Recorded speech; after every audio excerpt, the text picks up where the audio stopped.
ክቡር ዶክተር አብይ አህመድ የኢትዮጵያ ፌደራላዊ ዲሞክራሲያዊ ሪፐብሊክ ጠቅላይ ሚኒስትር፣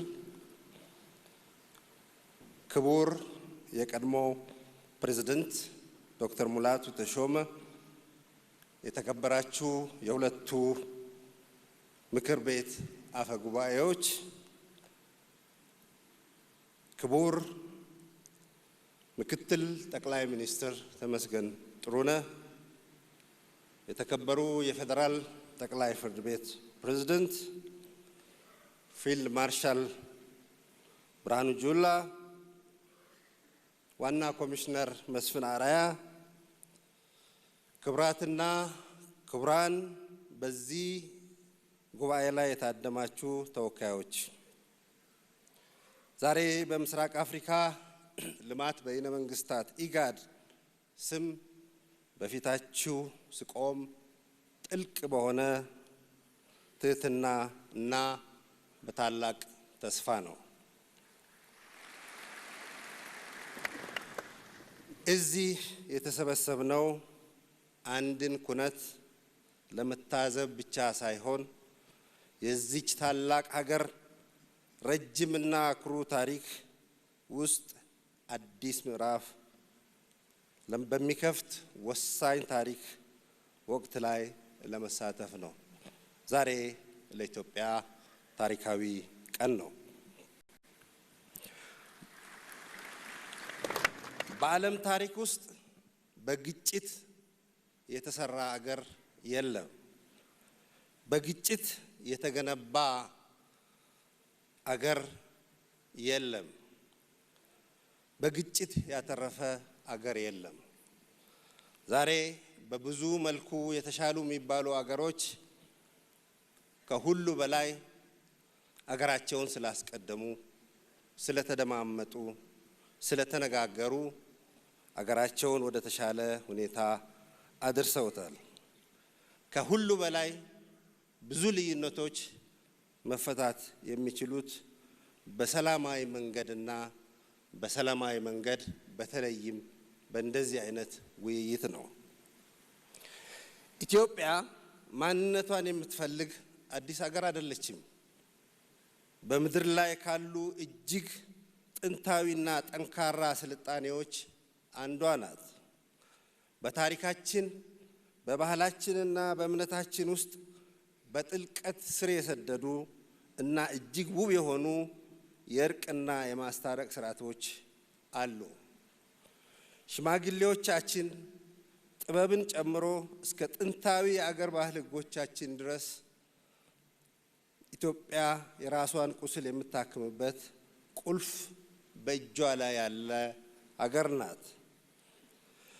መልስ ፍለጋ ለችግሮቻችን ወደ ውጪ የምናማትርበት ጉዳይ ብዙ የለም።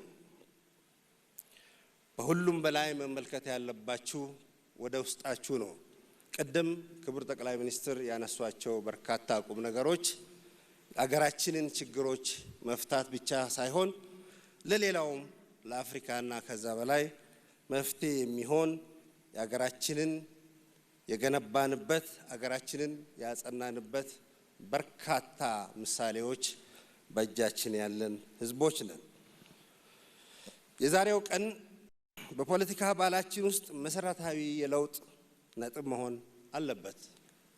በፖለቲካዊ ህይወት ውስጥ የተለመደ የሚባለውን ነገር እንደገና የምንተረጉምበት መሆን አለበት። ልዩነት መኖራቸው ሙሉ በሙሉ ተፈጥሯዊ ነው። በማንኛውም የተለያየ ማንነት ባለው ማህበረሰብ ውስጥ በአስተዳደር፣ በሀብት ክፍፍልና ውክልና ዙሪያ የተለያዩ አመለካከቶች መኖራቸው የተለመደ ነው።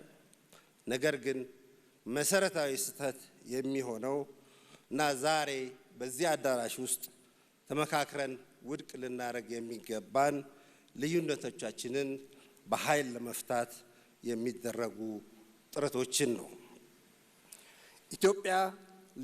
ኢትዮጵያውያን ልዩነቶቻቸውን በብዕር ኃይል በውይይትና በጋራ መከባበር መፍታት እንደሚችሉ ለዓለም አቀፍ ማህበረሰብና ከሁሉም በላይ ደግሞ ለኢትዮጵያ ሕዝብና ለራሳችን የምናስመሰክርበት መድረክ ነው። በዚህ አዳራሽ ውስጥ ስትቀመጡ የምትወክሉትን ሕዝብ በሚገባ ማስታወስ ተገቢ ነው። የኢትዮጵያ እናቶች፣ አባቶች፣ ወጣቶችና ሕፃናት ዛሬ እናንተን እየተመለከቱ ነው። የሚመለከቷችሁ በተስፋ መቁረጥ ስሜት ሳይሆን በጉጉት እና በታላቅ ተስፋ ነው። ግጭትና ስቃይ ኢትዮጵያ ውስጥ ማብቃት አለብን። እንኳን ለራሳችን ለአፍሪካ ተምሳሌት የሆን የነጻነት ቀንዲል አገር ነን።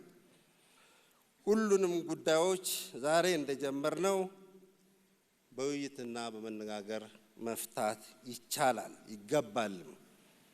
በኢጋድና በራሴ ስም በኢጋድ አባላት አገሮች ስም ዛሬ በዚህ ኮንፈረንስ ለመሳተፍ ወስናችሁ እዚህ አዳራሽ ላይ ለተገኛችሁ ሁሉ ከፍ ያለ ምስጋናዬንና አክብሮቴን ማቅረብ ፈልጋለሁ።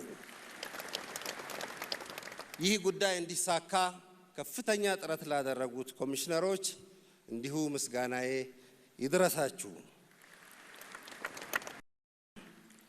በዚህ አዳራሽ ውስጥ ላልተገኛችሁ ወንድሞቻችንና እህቶቻችን የኢትዮጵያ ታሪክ ወደፊት የሚሰራው በመነጋገር ነው። ስለዚህ በኢጋድና በአባላቱ ስም በዚህ ታሪካዊ ጉባኤ ላይ እድል ሳያመልጣችሁ በተቻለ መጠን ማንኛውንም ጉዳይ በውይይትና በመመካከር እንድትፈቱ አደራ እላለሁ። ኢጋድ በዚህ ጉዞ ላይ ከእናንተ ጋር እንደሚቆም ላረጋግጥላችሁ ወዳለሁ።